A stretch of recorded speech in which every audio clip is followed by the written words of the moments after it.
Minimum support ப்ரைஸை legalise பண்ணலை அப்படின்னு சொல்லிட்டு இந்த February 13 அதாவது 2 வருஷங்கிட்ட ஆயிடுச்சு, இன்னொன்று நடக்கலை. அதனால் எங்களுக்கு மீண்டும் நாங்கள் போராட போகிறோம், டெல்லிக்கு போகிறோம், டெல்லி சலோ. டெல்லியிலையும் ஏற்கனவே டெல்லி போலீஸும் ரெடியாக இருக்காங்க. ஃபுல்லாக எந்தெந்த பாயிண்ட்ஸ், இந்த டிக்ரி இந்த மாதிரி போன போராட்டத்துக்கு எவ்வளோலாம் என்டர் ஆனாங்களோ அங்கெல்லாம் இப்போ ஃபுல்லாக சிமெண்ட் இதை போட்டு பேரிகேட்லாம் பண்ணி ரெடியாக இருக்காங்க. என்ன காரணம்? இதை ஃபார்மர்ஸ் ப்ரொட்டஸ்ட் ஏன்? விவசாயிகள் என்ன சொன்னாங்க, நீங்கள் எங்களுக்கு தேவையான லா வந்து எம்எஸ்பிக்கு தானே, அதுக்கு பண்ணாமல் நீங்கள் வேறு ஏதோ இதெல்லாம் ப்ரைவேட்டுக்கு யூஸ் ஆக போகுது, எங்களை வந்து இன்னும் கஷ்டம் படுத்த போகுது. கவர்மெண்ட் தரப்பில் இதுக்கு என்ன சொல்கிறாங்கன்னா, எங்களுக்கு வந்து இது ஃபிஸ்கலாக ப்ராப்ளம் வரும், ஏறக்குறைய 16 லட்சம் கோடி இதனால் ஃபார்மர்ஸ்க்கு போகிற மாதிரி இருக்கும். எப்படி இந்த 16 லட்சம் கோடி அரைவ் பண்ணுறாங்க? எல்லா கிராப்ஸ்க்கும் எம்எஸ்பி கொடுத்தா ஏறக்குறைய 16 லட்சம் கோடி வரும்னு. ஆனால் அவங்க என்ன கனெக்ட் பண்ணுறாங்கன்னா, ஃபார்மர் சைடில் என்ன சொல்ல வராங்கன்னா, இதை மொத்தத்தையும் சப்போர்ட் பண்ணதே நம்மளுடைய நாட்டு பிரதமர் அந்த காலத்தில் குஜராத் சிஎம்மாக இருந்தப்பெல்லாம் அவர் வந்துட்டு இதே எம்எஸ்பிக்காக பயங்கர குரல் கொடுத்தார்.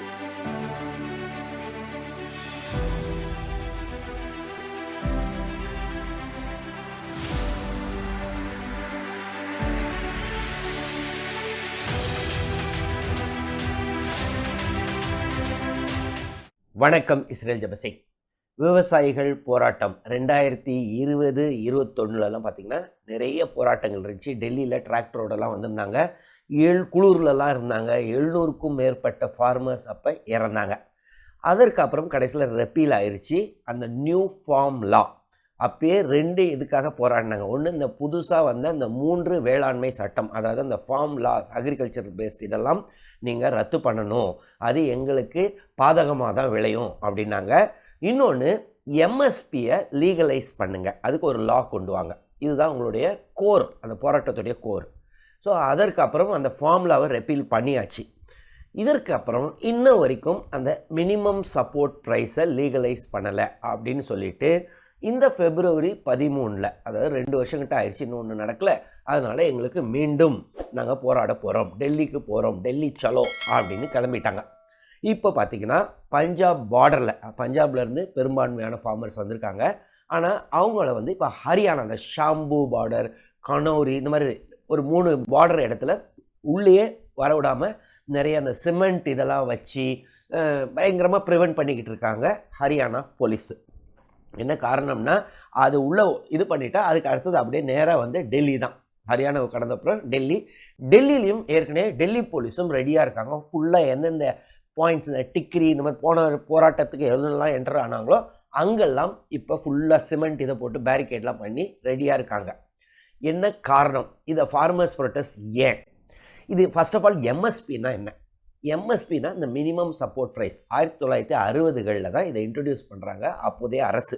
அப்போ கவர்மெண்ட் ஆஃப் இந்தியாவில் என்ன நினைக்கிறாங்கன்னா, அப்போ ஒரே பஞ்சம், நம்மளுக்கு தட்டுப்பாடு, உணவு தட்டுப்பாடு இருக்கிறனால இந்த க்ரீன் ரெவல்யூஷனை கொண்டு வரும்போது என்ன பண்ணுறாங்கன்னா, எல்லா ஃபார்மர்ஸும் நீங்கள் தைரியமாக போய் விவசாயத்தில் அரிசி, கோதுமை இதெல்லாம் விவசாயம் பண்ணிங்கன்னா உங்களுக்கு ஒரு மினிமம் சப்போர்ட்டை நாங்கள் ஒரு ப்ரைஸை ஃபிக்ஸ் பண்ணுறோம். இப்போ உதாரணத்துக்கு இன்றைக்கி ரேட்டுக்கு பார்த்திங்கன்னா அரிசி 1 கிலோ 21 ரூபான்னு வச்சுக்கோங்களேன்.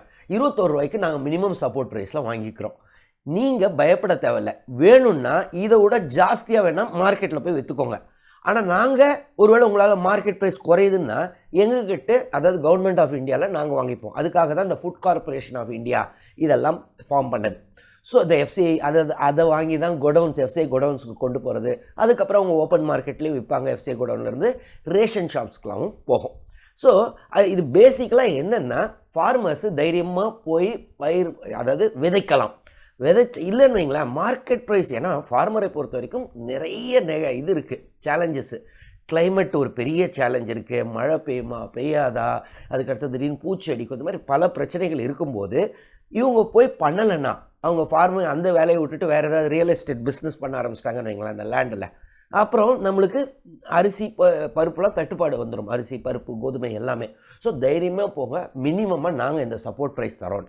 இதற்கு அப்புறம் தான் ஒரு வேளாண் புரட்சியே நடந்துச்சு, க்ரீன் ரெவல்யூஷன் நடந்ததுக்கு இந்த மினிமம் சப்போர்ட் ப்ரைஸும் ஒரு காரணம் அப்படின்னு சொல்கிறாங்க. ஆனால் மினிமம் சப்போர்ட் ப்ரைஸை லாவாக ஒரு சட்டமாக கொண்டு வந்தாங்கன்னா இல்லை கவர்மெண்ட் ஆர்டரில் பண்ணிக்கிட்டே இருப்பாங்க. இந்த சூழலில் 2020 அந்த நியூ ஃபார்ம் லா வந்தப்போ விவசாயிகள் என்ன சொன்னாங்க, நீங்கள் எங்களுக்கு தேவையான லா வந்து எம்எஸ்பிக்கு தானே, அதுக்கு பண்ணாமல் நீங்கள் வேறு ஏதோ இதெல்லாம் ப்ரைவேட்டுக்கு யூஸ் ஆக போகுது, எங்களை வந்து இன்னும் கஷ்டம் படுத்த போகுது, அதனால் எங்களுக்கு எம்எஸ்பிக்கு லா கொண்டு வாங்க, அடுத்தது இந்த 3 ஃபார்முலாவை எடுத்து விட்ருங்க. இதுதான் அந்த போராட்டம் 2020-21. அதற்கப்புறம் இப்போ திருப்பி இன்னும் எம்எஸ்பி அந்த லாவை எடுத்து விட்டீங்க, ஆனால் எம்எஸ்பிக்கு இன்னும் எங்களுக்கு லா பண்ணலை. இதுதான் கோர். அது இல்லாமல் என்னென்னா அந்த டைமில் போராட்டத்தில் நிறைய பேர் விவசாயிகள் நிறைய பேர் இறந்தார்களா, அவங்களுக்கு ஏதாவது காம்பன்சேஷன். அதுக்கடுத்தது 60 வயசுக்கு மேலே ஒரு ஃபார்மர் போயிட்டால் மாதத்துக்கு ஒரு 10,000 பென்ஷனு. அதற்கப்புறம் அப்போ நிறைய பேர் மேலே கேஸ்லாம் போட்டாங்கல்ல ஃபார்மர்ஸ் மேலே, அதெல்லாம் இன்னும் வித்ட்ரா பண்ணலை. ஸோ இதெல்லாம் ஆனால் கோர் பார்த்திங்கன்னா எம்எஸ்பியை லீகலைஸ் பண்ணுறது. ஸோ கவர்மெண்ட் ஆஃப் இந்தியாவிலேருந்து 2-3 மினிஸ்டர் 2-3 தடவை பேசிட்டாங்க. கடைசியாக இந்த சண்டே பேச்சுவார்த்தையில் என்ன நடந்துச்சுன்னா, நாங்கள் 5 இதுக்கு தரோம், 5 வருஷம் ஒரு கான்ட்ராக்ட் மாதிரி போட்டுப்போம். அதாவது லா கிடையாது, கான்ட்ராக்ட் மாதிரி போட்டுப்போம். அது என்னென்னா காட்டனுக்கு நாங்கள் தர ரெடி, அதுக்கடுத்தது பருப்பு வகையில் 3, அப்புறம் சோள வகை, இந்த 5த்துக்கு ஒரு 5 வருஷத்துக்கு பண்ணுறோம். ஆனால் என்ன ரேட்டில் தரோன்னு அவங்க சொல்லலை. அதாவது அந்த எம்எஸ்பியை ஃபிக்ஸ் பண்ணுறதுலேயே ஒரு கன்ஃபியூஷன் இருக்குது. அது எப்படி ஃபிக்ஸ் பண்ணலான்னா, அவங்களுடைய இன்புட் காஸ்ட்டை கூட ஒரு 50% வைக்கணும். அந்த இன்புட் காஸ்ட்டு ஒரு ஃபார்மர் ஒரு விவசாயம் பண்ணணும், உற்பத்தி பண்ணணும்னா அவருக்குன்னு இன்புட் காஸ்ட் இருக்குல்ல, விதை விதைக்கிறது, உரம் போடுறது, டிராக்டருக்கு டீசல், இந்த மாதிரி நிறைய இன்புட் காஸ்ட் இருக்குது. அது இல்லாமல் லேபரு. ஸோ இது எல்லாம் இதையே ஃபிக்ஸ் பண்ணுறதுல ஒரு கன்ஃபியூஷன் இருக்குது. அதுலேயும் கவர்மெண்ட் கிளியராக இல்லை. சரி, இப்போது இது விவசாயிகள் தரப்பில் இந்த டைம் இப்போ எலெக்ஷன் வரப்போதில்ல, ஃபர்ஸ்ட் ஆஃப் ஆல் பார்லிமெண்ட்டே இப்போ நடக்கலை, எப்படி சட்டம் கொண்டு வர முடியும் அப்படின்னு ஒரு சிலர் சொல்லலாம். ஆனால் விவசாயிகளை பொறுத்தவரை அவங்க என்ன சொல்கிறாங்கன்னா, கிடையாது, வேணும்னா ஆர்டினன்ஸ் கூட கொண்டு வந்துக்கலாம். ஏன்னா இப்போ பார்த்திங்கன்னா சிஏஏ இதெல்லாம் பார்த்திங்கன்னா ஆர்டினன்ஸில் தான் வந்துச்சு. ஆர்டினன்ஸுன்றது இப்போ ஒரு வேளை லோக்சபா பார்லிமெண்ட்டில் ஏதாவது ஒரு ஹவுஸ் செஷனில் இல்லைன்னா சட்டம் இயற்ற முடியாதுன்னா ஆர்டிக்கல் 123 அப்படின்னு ஒரு இந்தியன் கான்ஸ்டியூஷனில் ஒரு ஆர்டிக்கல் இருக்குது. அது பிரகாரம் கவர்மெண்ட் வேணும்னா அதை கொண்டு வந்துடலாம். அதற்கப்புறம் எப்போ பார்லிமெண்ட் கூடுதோ சட்டத்தை இது பண்ணலாம். இன்னொரு இது என்னென்னா பார்லிமெண்ட் ஸ்பெஷல் செஷன் கூட வைக்கலாம். ஸோ எப்படியோ எங்களுக்கு பண்ணி கொடுங்க அப்படின்னு ஃபார்மர்ஸ் தரப்பு சொல்கிறாங்க. கவர்மெண்ட் தரப்பில் இதுக்கு என்ன சொல்கிறாங்கன்னா, எங்களுக்கு வந்து இது ஃபிஸ்கலாக ப்ராப்ளம் வரும், ஏறக்குறைய 16 லட்சம் கோடி இதனால் ஃபார்மர்ஸ்க்கு போகிற மாதிரி இருக்கும் அப்படின்னு சொல்கிறாங்க. ஃபர்ஸ்ட் ஆஃப் ஆல் 16 லட்சம் கோடின்றதே ஒரு தவறான கணக்கு. கிறிசில்ன்றது அந்த இன்டர்நேஷ்னல் ஏஜென்சி, அவங்க ஸ்டடி பண்ணி என்ன இம்பேக்ட் இருக்கும், ஃபிஸ்கல் இம்பேக்ட் இருக்கும்னு ஒரு டீட்டெயில்டாக ஒரு அனலிசிஸ் போட்டுருந்தாங்க. நான் அதை கூட இந்த டிஸ்கிரிப்ஷனில் வைக்கிறேன், வீடியோட டிஸ்கிரிப்ஷனில் அதில் படிங்க. அவங்க என்ன சொல்கிறாங்கன்னா, இப்போது என்ன கணக்கு, எப்படி இந்த 16 லட்சம் கோடி அரைவ் பண்ணுறாங்க, எல்லா கிராப்ஸ்க்கும் எம்எஸ்பி கொடுத்தா ஏறக்குறைய 16 லட்சம் கோடி வரும்னு.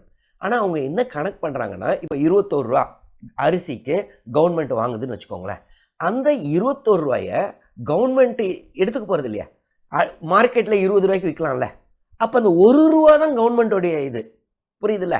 ஸோ இதை வந்துட்டு அவங்க 21 ரூபாயும் கணக்கு பண்ணுறாங்க. அப்போ அந்த அரிசி பருப்பு எவ்வளோ கவர்மெண்ட் ஆஃப் இந்தியா எவ்வளோ எக்ஸ்போர்ட் பண்ணுறோம். ஸோ இதெல்லாம் அவங்க ஒரு தவறான இதை யோகேந்திர யாதவ்ன்றவரு அவரும் தெளிவாக போட்டிருக்காரு. அந்த அளவுக்கு சில 1000 கோடி தான் வரும். சில 1000 கோடின்றது கவர்மெண்ட் ஆஃப் இந்தியாவுடைய பட்ஜெட்டில் அது ஒன்றுமே இல்லை. இன்னொன்று, இன்றைக்கி நம்ம ஆயில் சீட்ஸ் ஆயில் எல்லாம் எவ்வளோ இம்போர்ட் பண்ணிக்கிட்டு இருக்கோம் மற்ற நாட்டிலேருந்து. ஸோ இதெல்லாம் இந்த மாதிரி ஒரு எம்எஸ்பி மற்ற கிராப்ஸ்க்கெலாம் கொண்டு வந்தால் மற்றதுலேயும் க்ரோ பண்ணலாம். எதுக்கு வெறும் அரிசியையும் பருப்பையும் பண்ணிக்கிட்டு இருக்கணும், மற்ற இதுக்கும் கொண்டு வந்துட்டால் கொஞ்சம் கொஞ்சமாக டைவர்சிஃபை ஆக ஆரம்பிக்கும், நம்மளுடைய இம்போர்ட் பில்லும் குறையும். இன்னொன்று, சில 1000 கோடி போகிறனால பிரச்சனையானா அதுவும் எக்கனாமிக்காக பார்த்தா நல்ல விஷயம் தான் எனக்கு தோணும். எப்பயுமே பணத்தை உள்ளே இது பண்ண அந்த கீன்ஸ் தியரின்னு சொல்லுவாங்க, உள்ளே இறங்க அவங்களுடைய டிமாண்ட். ஏன்னா இன்றைக்கி ஃபார்மிங் கம்யூனிட்டி ஏறக்குறைய 50% of the population. So 50% of the population கிட்ட இன்னும் எம்எஸ்பி போச்சுன்னா ஆட்டோமேட்டிக்காக அவங்க டிமாண்ட் பண்ண ஆரம்பிப்பாங்க, நிறைய வாங்க ஆரம்பிப்பாங்கல்ல, சைக்கிளு, காரு, பைக்கு, துணிமணி. ஸோ எல்லாத்தோடைய டிமாண்டும் ஜாஸ்தியாகும், அப்போ ப்ரொடக்ஷன் இன்க்ரீஸ் ஆகும். ஸோ ஜிடிபி திருப்பி உற்பத்தி ஜாஸ்தியாக தான் ஆக போகுது. ஸோ இதனால் ஃபிஸ்கலாக எதுவும் பிரச்சனை வரும்னு எனக்கு தோணலை. அதே சமயத்தில் கவர்மெண்ட் ஆஃப் இந்தியா எப்படினாலும் முடிவு பண்ணலாம், ஏன்னா இது கவர்மெண்ட் ஆஃப் இந்தியாவுடைய முடிவு. அதே சமயத்தில் ஃபார்மர் சைடில் என்ன சொல்ல வராங்கன்னா, இதை மொத்தத்தையும் சப்போர்ட் பண்ணதே நம்மளுடைய நாட்டு பிரதமர் அந்த காலத்தில் குஜராத் சிஎம்மாக இருந்தப்பெல்லாம் அவர் வந்துட்டு இதே எம்எஸ்பிக்காக பயங்கர குரல் கொடுத்தார். அது மாதிரி வீடியோஸ்லாமும் இருக்குது, அவர் ட்வீட்டும் பண்ணியிருக்காரு, எம்எஸ்பி எந்த ஃபார்முலாவில் ஒர்க் அவுட் பண்ணணும்னு. அப்போ அவர் அப்போசிஷனில் இருந்தார். அப்போ அவர் சொன்னார், ஆனால் இப்போ பண்ணலை அப்படின்னு. இப்போ ஒரு வேளை கவர்மெண்ட் ஆஃப் இந்தியாவில் வந்ததுக்கப்புறம் பிரதமராக இருக்கும்போது ஃபிஸ்கலாக இப்படி யோசித்தாலும் இந்த ப்ரொட்டஸ்ட்டை அலோவ் பண்ணலான்னு தான் எனக்கு தெரியும். கவர்மெண்ட் ஆஃப் இந்தியாவுடைய முடிவு, அது வந்துட்டு கொடுக்கலாம் கொடுக்காமல் இருக்கலாம். ஸோ அது அவர்களுடைய முடிவு. அதே சமயத்தில் ப்ரொட்டஸ்ட் அந்த ஹரியானாவுக்கு உள்ளேயே இது பண்ணாமல் டெல்லிக்கு வரக்கூடாது, டிராக்டர்ஸ் வரக்கூடாதுன்றது அது கொஞ்சம், ஏன்னா right to protest, freedom of protest எல்லாருக்கும் இருக்குல்ல டெமோக்ரஸியில். அப்போ நம்ம ஃபார்மிங் கம்யூனிட்டிக்கு மட்டும் இல்லையா? அது இல்லாமல் இப்போ நம்ம நாட்டில் மட்டும்தான் இந்த மாதிரி பண்ணுறாங்களா? இன்றைக்கி யூரோப்பில் நீங்கள் கூகுள் பண்ணி பார்த்தீங்கன்னா யூரோப்பில் எல்லா இடத்துலையும் 2023 ஆரம்பிச்சது, எல்லா இடத்துலையும் ப்ரொட்டஸ்ட், ஃபார்மர்ஸ் இது மாதிரி டிராக்டர்ஸ் எடுத்துகிட்டு வந்துட்டு நிறைய டீசல் காஸ்ட்டு, இன்புட் காஸ்ட் ஏறுது, எங்களால் இது பண்ண முடியல அப்படின்னு. ஸோ அந்த மாதிரி நம்ம ஃபார்மர்ஸும் பண்ணுறாங்க. இப்போ உங்களுக்கு எனக்கு எல்லாருக்குமே அந்த ரைட் டு ப்ரொட்டஸ்ட் அப்படின்னு ஒன்று இருக்குது. ஸோ அவங்களும் ப்ரொட்டஸ்ட் பண்ணலாம். கவர்மெண்ட்டு அதை முடிவு பண்ணட்டும், வேணும் கொடுக்கலாமா கொடுக்கக்கூடாதா. ஆனால் 2021 February 8 நினைக்கிறேன், ராஜ்யசபாவில் நம்முடைய நாட்டு பிரதமரே சொன்னார், இதை பொறுத்த வரைக்கும் எம்எஸ்பியை பொறுத்த வரைக்கும் எப்பயுமே இருந்துச்சு, இருக்குது, இன்னும் இருக்கும் அப்படின்னு வாக்குறுதி கொடுத்தாரு. ஸோ அந்த வாக்குறுதியை தான் இவங்க லாவாக கேட்குறாங்க, ஒரு சட்டமாக கேட்குறாங்க. சட்டம் கொண்டு வந்தால் என்னை பொறுத்தவரை அது ஒன்றும் பெரிய தவறு இல்லை. இன்னொன்று, கவர்மெண்ட்டு தான் இதை ப்ரொக்யூர் பண்ணணும்னு கூட கிடையாதுங்க இந்த எம்எஸ்பி ரேட்டை. இப்போ உதாரணத்துக்கு சுகர் கேன், இன்றைக்கி சுகர் கேனுக்கு, அதாவது கரும்புக்கு கவர்மெண்ட் ப்ரொக்யூர் பண்ணாது, ஆனால் அந்த ரேட்டை ஃபிக்ஸ் பண்ணிடுவான். அந்த ரேட்டுக்கு மேலே தான் வாங்கணும். இப்போ சர்க்கரை ஆலைகள்லாம். ஸோ அதே மாதிரி எம்எஸ்பி எல்லாத்துக்கும் ஃபிக்ஸ் பண்ணால் ஆட்டோமேட்டிக்காக ட்ரேடர்ஸ்லாம் அந்த ரேட்டுக்கு மேலே தான் வாங்குவாங்க. ஸோ அது ஒன்று கிராப்ஸையும் டைவர்சிஃபை பண்ண உதவும், இன்னொன்று ஃபார்மர்ஸ்க்கும் ஒரு மினிமம் சப்போர்ட் ப்ரைஸ் கொடுக்கறது தவறே இல்லை என்றது என்னுடைய வியூ. ஆனால் கவர்மெண்ட்டு எப்படினாலும் முடிவு பண்ணலாம். அதே சமயத்தில் ப்ரொட்டஸ்ட்டை வந்துட்டு அலோவ் பண்ணணும். எல்லோருக்கும் அந்த ரைட் டு ப்ரொட்டஸ்ட் இருக்கும்போது ஃபார்மர்ஸையும் அலோவ் பண்ணணும். அவங்களும் பீஸ்ஃபுல்லாக பண்ணுற வரைக்கும். பீஸ்ஃபுல்லாக பண்ணலையா அப்போ அரெஸ்ட் பண்ணலாம். ஆனால் அதே சமயத்தில் நீங்கள் ப்ரொட்டஸ்ட்டே வரக்கூடாது, நீங்கள் டெல்லிக்கு வரக்கூடாதுன்றது தவறான விஷயம். நம்மளுடைய ஃபார்மர்ஸ்லாம், தமிழ்நாட்டை சேர்ந்த ஃபார்மர்ஸ் ஒரு கட்டத்தில் பார்த்திங்கன்னா நிர்வாணமாலாம் போராட்டம் பண்ணாங்க, ஆனால் யாருமே அப்போ கேட்கல. ஸோ இந்த சூழலில் அட்லீஸ்ட் இன்னொரு ஏரியாவில் இப்போ பார்த்திங்கன்னா ஹரியானாலலாம் ஏறக்குறைய 7 டிஸ்ட்ரிக்ட், ஏன்னா ஹரியானா ஃபார்மர்ஸ் இங்கே வந்து சேர்ந்துடக்கூடாதுன்னு 7 டிஸ்ட்ரிக்டில் 144 போட்டு வச்சுருக்காங்க. யூபியில், வெஸ்டர்ன் யூபியில் இருந்தும் நிறைய ஃபார்மர்ஸு அங்கேயும் பார்டரில் இது பிளாக் பண்ணி வச்சுருக்காங்க. ஸோ இந்த போராட்டத்தை 2 விதமாக அணுகலாம். ஒன்று, பேச்சுவார்த்தை தொடர்ந்து ஃபார்மர்ஸ் எப்படியாவது அந்த எம்எஸ்பியை கொடுக்கலாம், இல்லையா ப்ரொட்டஸ்டையாவது பண்ண விடலாம்ன்றது என்னுடைய கருத்து. உங்களுடைய கருத்து என்ன? ஃபார்மர்ஸ் பண்ணுறது தவறுன்னு நினச்சிங்கனாலும் உங்கள் கருத்துக்களை நீங்கள் பதிவிடுங்க. இல்லை ஃபார்மர்ஸ் பண்ணுறது கரெக்ட் தானாலும் இது பண்ணுங்கள். வேறு ஏதாவது டவுட்ஸ் இருந்தாலும் நீங்கள் கமெண்ட்ஸில் எழுதுங்க, நான் கிளாரிஃபை பண்ணுறேன். தொடர்ந்து இந்த சேனல் மூலமாக சந்திப்போம். நன்றி, வணக்கம்.